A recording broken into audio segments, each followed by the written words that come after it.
My client, whose ex-girlfriend broke up with him recently, asked me this question.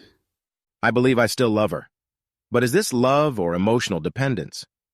Sometimes I wonder if falling in love is from my wounded self. It feels like I can't live with anyone else. If I love someone from the heart, I don't expect any return. But if I fall in love, I feel a different energy.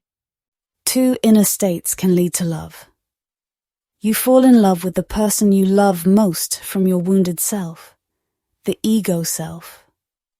If the other person does a good job at attending to your needs, you can say that you are in love. It is not about the person you love, but how they treat you. Emotional dependency is when you feel like you cannot live without another person. You aren't giving love to yourself and others, to the part of you that is in love.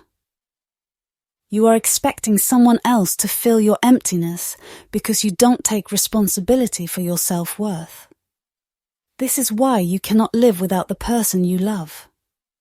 Your need for the relationship will be completely different if you are a loving adult and not a child or adolescent who is hurting, dependent, or needy.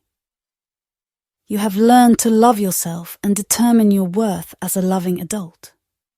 You no longer need someone to fill you up and make you feel loved and worthy. This inner fullness is possible because you are able to fully take responsibility for your feelings and needs and have learned to receive love from the divine source.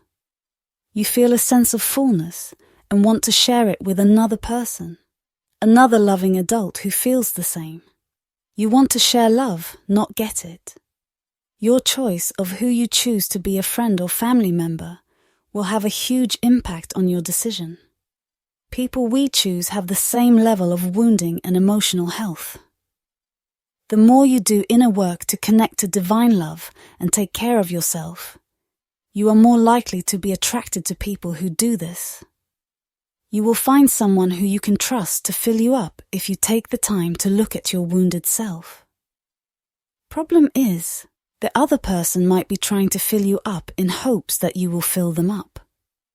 Both people will be disappointed if they are trying to find love and not share it. Each person will blame the other for failing to love them the way they desire. It is common for a relationship to end because one or both of the partners don't take responsibility for their feelings and self-worth, and they blame each other for their unhappiness. You don't have to be attached to someone to feel fulfilled. Learn to let go of your attachments and give yourself what you desire from them. It is your job to make the other person the person you desire to be. You will then be able in love and not in need. It will be easier to love someone for who they are than what they can do for you. You don't have to be in love with someone else. Instead, give your love freely and feel fulfilled.